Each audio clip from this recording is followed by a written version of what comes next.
As the debate over gun control heats up, the reality is there are a lot of guns out there that are impossible to trace. They're called ghost guns, homemade weapons, and the feds tell us many have been traced to one shop in Northern California, and they have wound up in the hands of criminals.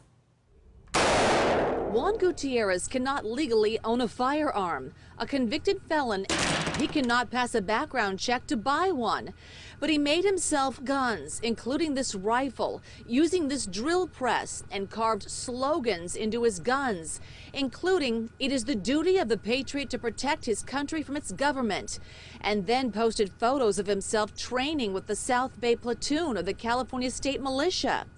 His jacket was covered with the same slogan he had tattooed on his arm.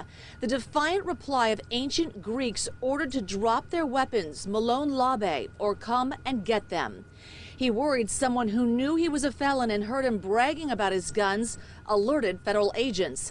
This ATF agent works undercover, so he agreed to protect his identity. Because of his extremist views, the concerned citizen was worried about the safety of the public. The ATF agent who investigated Gutierrez says Juan was trying to get other militia members to join him. We can't say for sure that he was planning a big attack. However, as a law enforcement agency, we could not take that chance. ATF agents arrested Gutierrez where he works, here, behind the security perimeter at San Jose Airport, on the tarmac, where Gutierrez is employed by the company that refuels jets and other vehicles.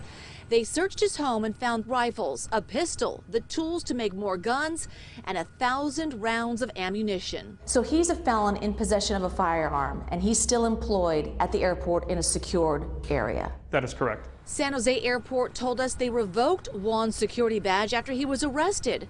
But a month later, the TSA made them give it back while he awaited trial. He has continued to work inside the security perimeter. Gutierrez was sentenced after he agreed to enter a guilty plea to federal charges of felon in possession of ammunition. The airport telling us it is Gutierrez's responsibility to tell them when he is convicted so they can evaluate his security clearance. If he did not tell them, they say a security check of his fingerprints is done every 2 years and it would reveal any criminal convictions.